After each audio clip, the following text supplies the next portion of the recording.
Hey everyone, David C. Anderson here, coming at you from the Knife Center, and it's our favorite time of the week. Got the coolest new knives and boxes that have just hit our shelves right in front of me. So let's check them out.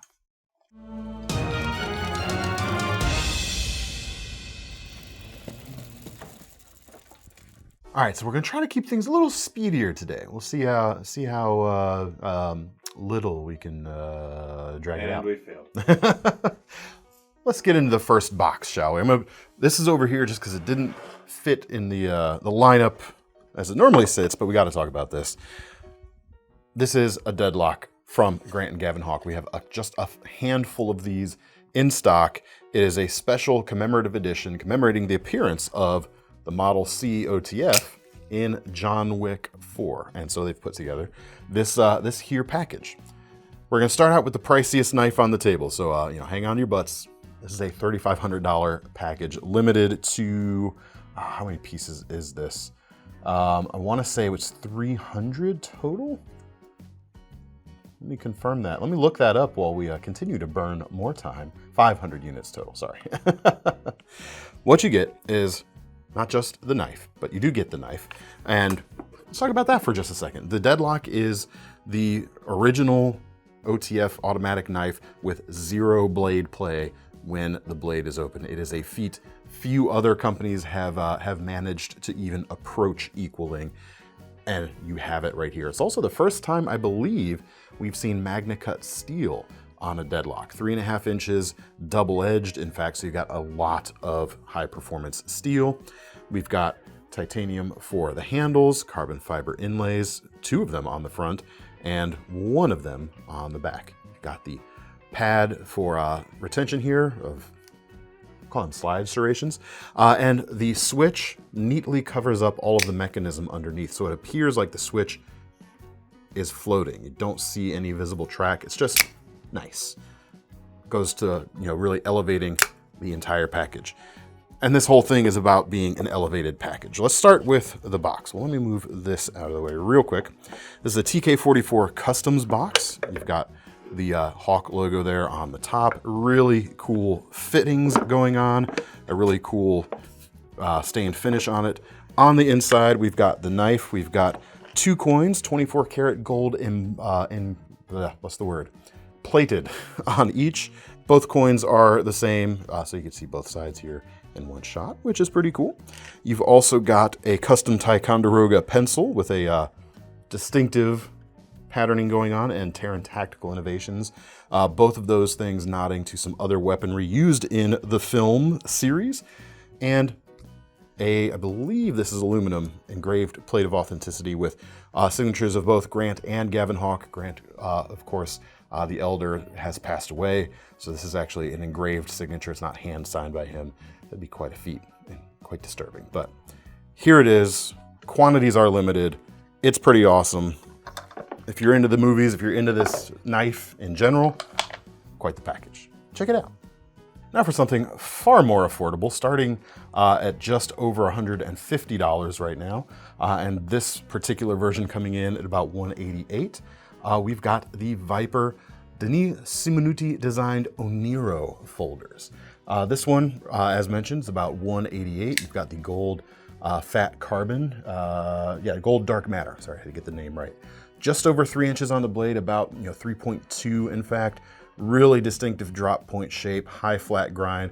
A little bit on the thicker side for a knife this size, but you do get that nice crown spine that is going to be gorgeous to look at and very comfortable when getting your fingers out on the spine of that blade. But I love the flared shape of this. It's very nice. The handles are a little more skewed towards looking good rather than being a hand filling or ergonomic grip. Not that it's uncomfortable, it's just a little bit more specific, I would say, in the way you have to hold this knife. It's not an accommodating grip. You kind of have to meet the handle where it is with your hands. And you do get some nice control over it. I like the fact that my pinky lands here on this back bevel. Makes it very easy to manipulate that. And then when you want to get in there for a gorilla grip, you got a little bit of a curve to the handle, so it locks in pretty nicely, even though you don't get like a hand filling, as I mentioned, type of grip. But that's okay. Now we've got a crossbar lock on this knife, and the action is quite good. Actually, because of the thickness of that blade, there's a little more heft than a lot of knives in this category, and you really feel that in a satisfying way when the blade flicks open. Let's check out, yeah, the thumb stud action is very good. The lockup on it is actually very good. Speaking of, you know, something like the Deadlock having no blade play in the open position, most crossbar locks have a little bit of play in the open position. That's just the nature of the beast, but man, I'm really not detecting anything. Maybe like right at the edge, right at the margins, but I feel like I'm actually flexing the handle a little bit rather than the actual lockup of the blade. That's impressive. Only downside is we've got a single-sided pocket clip on this, so despite an ambidextrous lock, it's not left-hand friendly. They did that so they could follow the curve of the handle with that lock, and it's kept fairly deep carry as well, and nice and flush the way it's mounted. So if you're right-handed, no problem. If you're lefty, you're gonna have to carry it a little bit differently. So there you go, very cool.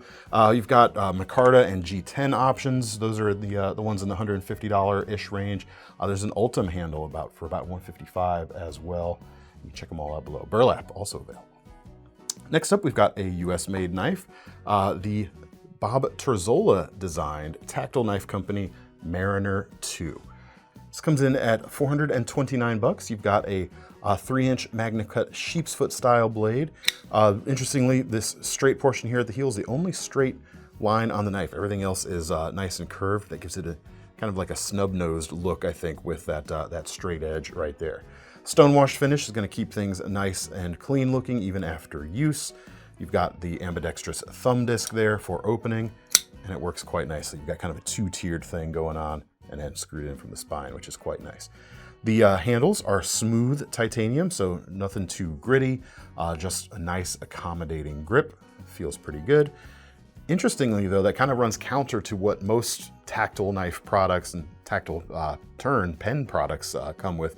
Their signature diagonal milling. It's kind of a calling card of many of their designs. You don't see it here except for, it's a little wider than it is in other places, but right here on the end of the pocket clip. I bet that was a nod to at least keep that texture on there somewhere. But it's a cool clip. You got the Terzola logo there. The clip itself is screwed in from the inside, so it's nice and clean from that angle.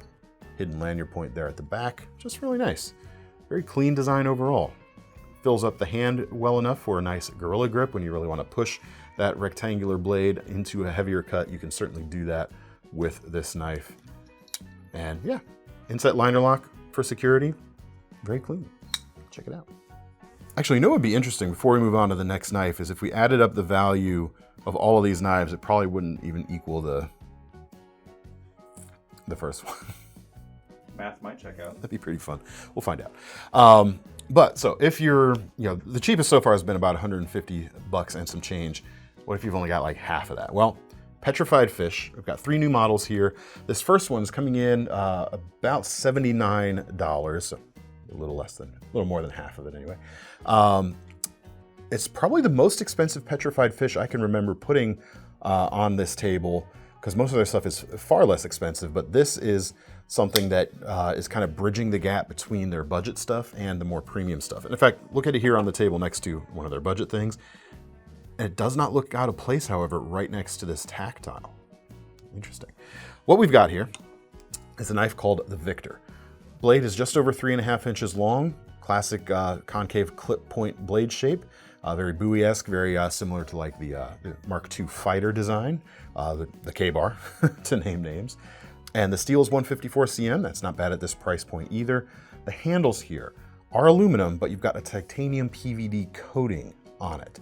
And it looks kind of like titanium, quite honestly. You get a little bit of that mottled texture, the way like well pocket-worn titanium can be. You've got some contour to the handles to give it a little more personality, a little less blocky feel in the hand. And it's a very filling grip. You've got an inset liner lock, just like that Tactile actually, and great ball bearing flipping action. Let's check out, we've got a little hint of a fuller here. Oh, interesting, actually. It's only on the reverse side. It's not on the show side, which clearly means it's intended for doing that. It does that pretty well. We've got a deep carry pocket clip, tail mounted here, with the screws coming in through the side, right? So side of the knife, sure. And nestled nicely in there. That's just really nicely done, really clean overall, because that's an aluminum backspacer as well, but with a black coating on that part. I was about to kind of give it, some jeers for this oddly small finger groove right here, but it actually, like frustratingly, it works perfectly for my my ring finger on the right hand. It just kind of knocks off that corner or that point that might otherwise be there, and is just enough to make it feel nice and easy. Well, let's say, close to 80 bucks is still too much for you. How about just under 40 bucks? 39 bucks, we've got the Tena, or Tena, T-E-N-A, from Petrified Fish. A very kind of Quaken-inspired design, I would say. 3.8 plus inches of D2 steel with that black stone-washed finish. It's a drop point, but you have a compound grind with that thicker tip geometry going on. And in this case, you've got the white G10 handles to go with the black. Other flavors are, of course, available. It's an interesting handle. You've got some contour. It actually feels pretty decent in a grip like so. I mean, it's just a rectangular shape with a contour. Nothing about that is revolutionary, but it does feel good. This kind of faux crossguard thing actually comes into play not just as an aesthetic thing. Check out the opening mechanism. We've got a front flipper here, but it's got kind of that tab like you might see on a Higo no Kami.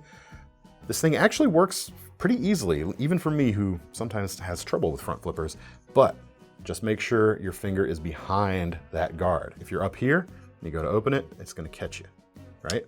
But if you're back here, all you kind of have to do is just barely hit that flipper tab, that front flipper tab, and it will go. It's far enough out there that you just kind of need to push it, and it works really well. Ton of reach on that blade for a knife this size. You got nice geometry on it. It's not too thick, not too thin. It's gonna slice well enough. It's still gonna be nice and sturdy. It's gonna carry nicely with that wire pocket clip as well. Check it out. Should say ball bearings in the pivot, of course, and a liner lock. The next one is kind of the same bullet points. Liner lock, ball bearing, flipper. This is the Tunny, T-U-N-N-Y, coming in about $53. And the main difference between this and other Petrified Fish knives of this size, which tend to run a little bit less expensive, most of those have your D2 tool steel. This has Sandvik 14C28N, so you have a good stainless option with a good amount of toughness in addition to very capable edge retention. 3.86 inches on the blade, nice broad drop point, full flat grind, full length swedge, and a fuller. I mean, it's a great all around shape, whether you're taking this camping or hunting even. Just make sure you clean out the pivot real well because it is ball bearings in there. Or just big general purpose, big cuts. The handles are nice. These are the tan micarta or butterscotch flavored, I would say. Other flavors are available. Deep carry pocket clip here, one-sided only here, right side tip up. Let's check out the flipping action. Very satisfying. Nice and crisp. Let's try to use the fuller for the reverse flick. Yeah, no problems there. I mean, that is a full-size knife, even for folks with larger hands. This is gonna offer you plenty to hold on to and a very capable blade for getting good work done. All right, now for a knife, a company who kind of prides itself on pushing the boundaries of what steels they choose on a production standpoint. We've got Spyderco with their Sage 5 with the REX 121 blade steel. $300 for this, orange G10 handles, that REX 121, which, let me just describe or read something to you right here. This is from the Z Knives website and app. REX 121 is a high vanadium cobalt high-speed tool steel. Weeds can come up now, Thomas, if you want. Well, they're there. Designed to offer a combination of the highest wear resistance, attainable hardness, and red hardness available in a high-speed steel. This thing's all about edge retention, basically. Let's go on. As far as hardness is concerned, it's truly a champion, capable of reaching 70 to 72. For the record, officially the Rockwell C-scale maxes out at 70. I'm not sure actually what hardness this is at. Extremely high wear resistance as well. Difficult to grind and consequently difficult to sharpen too. Frankly, sharpening this alloy is borderline nightmare even at 68 Rockwell, and it will be exponentially harder at higher hardness. I've killed ceramic belts on the grinder trying to thin down the edge on a REX 120 knife, and even 120 grit DMT diamond stones wasn't much of a success. With that much alloying elements, carbides are abundant, and some of them are not very small either. In the end, it works better with a coarse edge. I'm not sure how many people would have the patience to sharpen 100K edge on that thing anyway. Basically, the moral of the story this is not a steel for everybody. This is a steel for people who really want to experience the bleeding edge of steel technology in pursuit of as much edge retention as possible, as much wear resistance as you can get. And you're gonna get it in this knife. I'm not sure how long this edge will last. I'm sure it's going to last quite a long time, but then you are gonna have to sharpen it eventually. And similar to something like D2 that has very large carbides, this is a large carbide tool steel. Consequently, it's not super tough in terms of its ability to like bend and deform without cracking. This is more a precision instrument that will just keep on going and going and going. If that sounds good to you, great, then go for it. The other cool thing actually, and kind of showing a commitment from Spyderco to this steel, is this is not a sprint run or a limited edition. This is a full-on catalog item. So if you're looking for a steel knife with as much edge retention as possible, I don't know what's available on a production standpoint that's gonna equal this right now. So there you go. If you don't like the sound of that, but you like the knife, good news, there's plenty of other Sage 5s on the market. You've got a 3-inch blade, full flat ground drop point or leaf shape going on. Just a great, daily cutter. Good geometry, good length. You've got that finger choil styling there to give you a fuller grip if you need it. So large-handed folks, good to go. Or the further choked back grip for a little more length. Wire pocket clip that is reversible, and the compression lock flicks open great. You can get this in other steels with G10 or the lightweight injection molded handles for a bit less money, quite a bit less money than this. But if you want the pinnacle of performance, here you go. You stand to reason that it resists scratches as well. It would stand to reason. We don't stand for a reason here. We don't stand for a reason here. Next up, Custom Knife Factory with a not custom knife. So this is part of Custom Knife Factory's new, more budget production level of product, despite the name custom. Coming in at $150. This is the Anton Malishev designed Echo Splinter. It's a front flipper with a 3.5-inch S35 VN blade. Nice drop point, high flat grind, full length swedge, stone washed finish, all details I really appreciate, and thin enough geometry. This is going to be a great daily cutter. I really like the lines of this handle, however. It's just got a grace to it. It's slim enough in the pocket, but you still have a full grip going on, not super thick, but again, still not at the expense of a lack of grip. And a wire pocket clip right side tip up, not really deep carry, but it does have that nice wire construction, hidden lanyard point there, and an inset liner lock. But I mentioned it is a front flipper. Front flippers aren't my fave. Let's see. This one's a little bit trickier for me than that Petrified fish we already looked at. Just a thin flipper tab going on right there. I would be this close to overlooking it though, because I do really like this handle design. There you go. Other flavors are available. This is the black licorice flavor.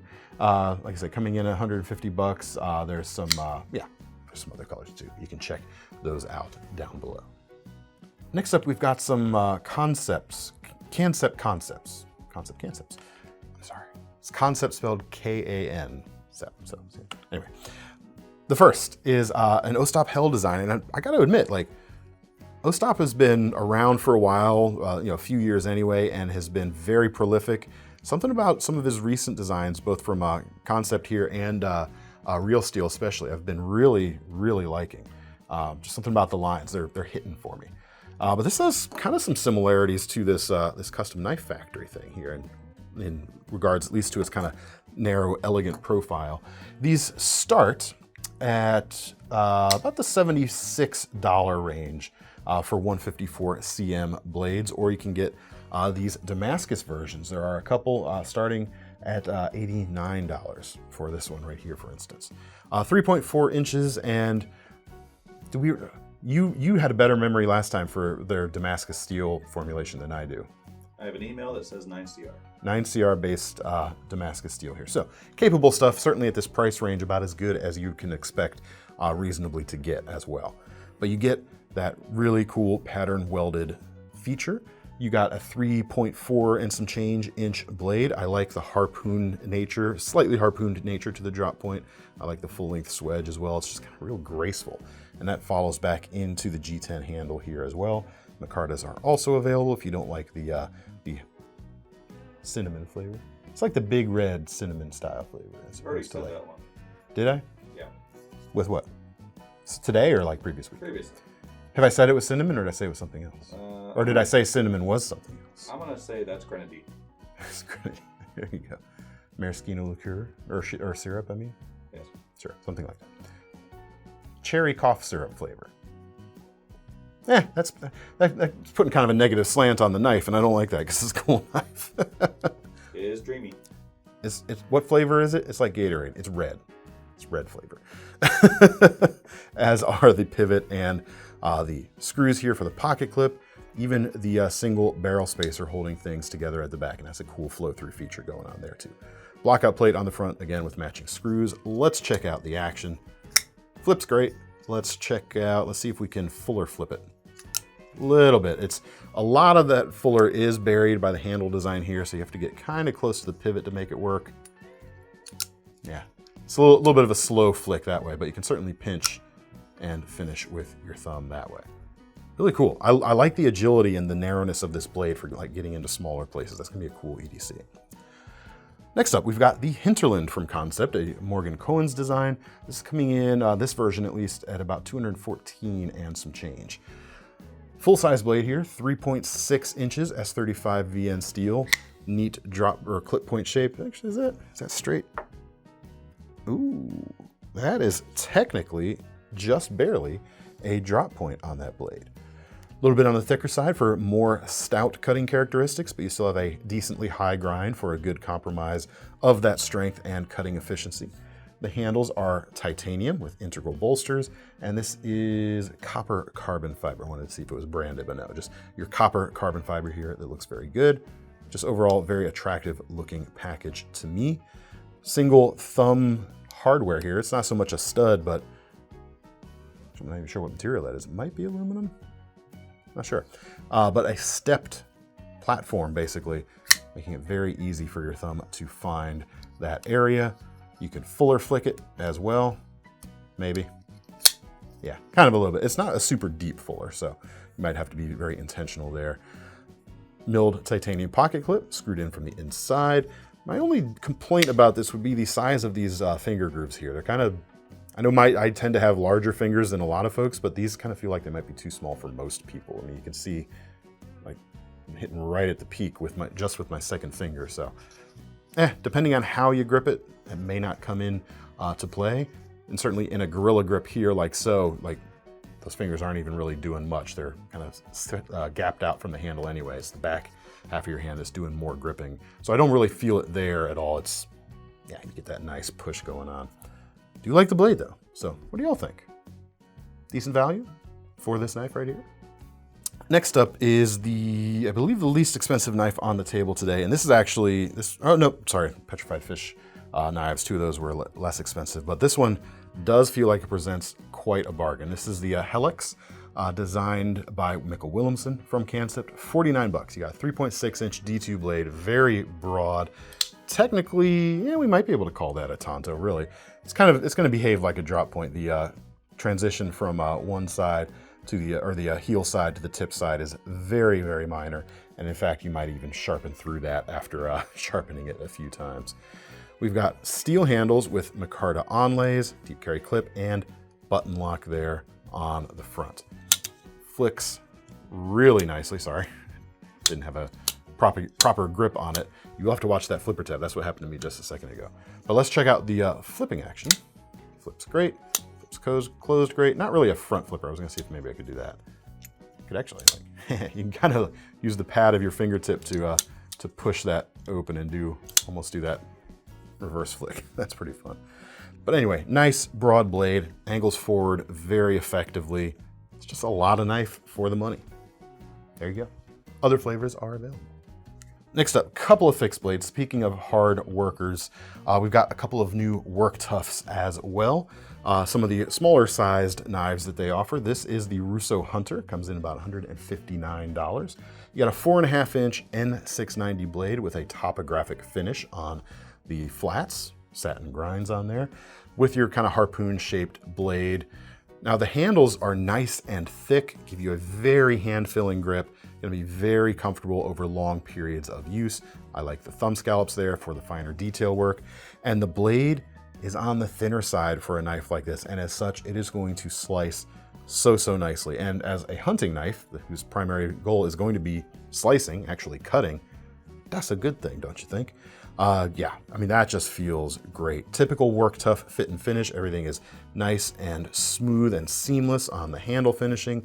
No hot spots to worry about, even though it is a bolted on handle. None of that hardware gets in the way at all. Great ergonomics, as mentioned, enough protection there to treat this as like a survival knife essentially, and enough length for a appropriately sized belt knife that you're always gonna have on you too. Which that's the most important thing with a survival knife, is to have it on you, right?